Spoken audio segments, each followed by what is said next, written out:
Vi sålde allt och gav oss iväg för att leva enklare och närmare varandra.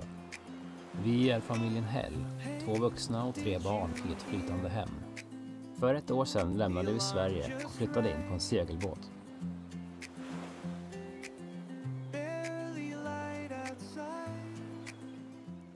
Hej och välkomna till ett nytt avsnitt där vi tänker prata om hur vi lägger upp seglingarna och hur långa etapper vi har för att det ska passa både oss och barnen. Och vi har ju kommit in i något flow nu när vi kör ungefär 24 timmar, ett dygn i taget. Och det är ju lite av nödvändighet eftersom att det är betydligt längre mellan trygga hamnar här i den här delen av Medelhavet jämfört med Grekland där vi började. Vi har så, som sagt då, seglat både kortare i Grekland, då var det några timmar, men vi har också seglat längre, upp mot 3 dygn. Och det vet vi att vi också klarar av. Vi har gjort några sådana och känner att det klarar vi.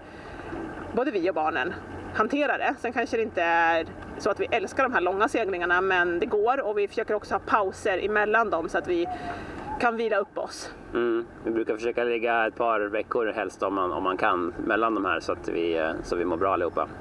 Men vi ska ju ta oss ganska långt här framöver. Det är 5 dagar mellan Gibraltar och Kanarieöarna exempelvis. Så det är väl nästan mer än 15 dagar över Atlanten. Så att, det är bra att vi testar det här i små steg. Vad vi klarar av. Och hur vi vill sova på nätterna och sådana saker.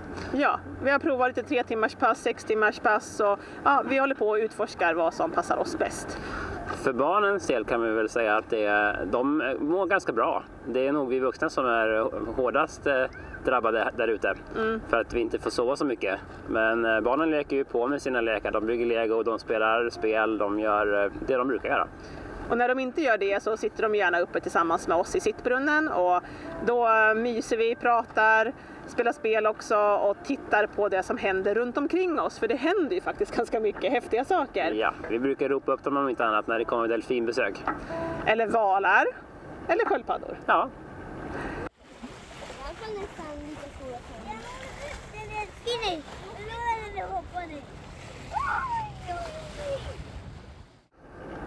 Så det är en rätt fantastisk plats där ute när vädret är rätt. Absolut. Och vi har väl märkt det att det är sjön, alltså höga vågor, som drabbar oss hårdast. Vi kan ofta välja en lite lugnare dag och leva med att vi bara har 4 meter per sekund. Men att det är lugnt och fint och... Ja, bråttom har vi inte. Nej. Och vi försöker också förbereda med mat inför långseglingarna. Så att vi har förberett med matlådor och mackor och frukt och snacks. Så att vi inte ska behöva gå ner och stå och laga mat i gunget.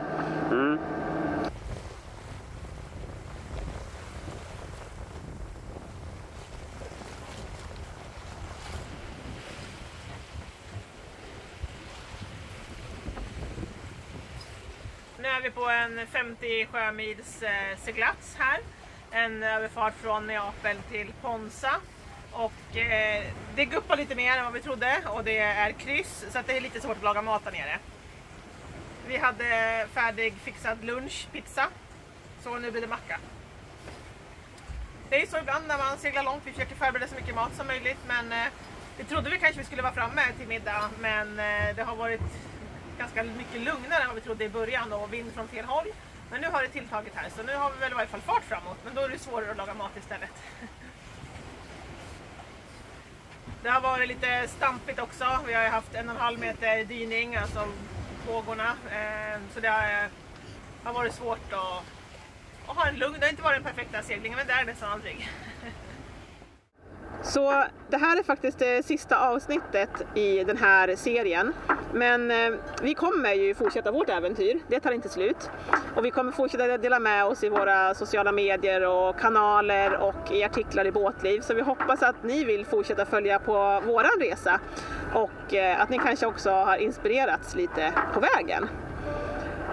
Så vi säger hej då för den här gången, men vi syns på andra sätt framöver. Hej då! Hej då!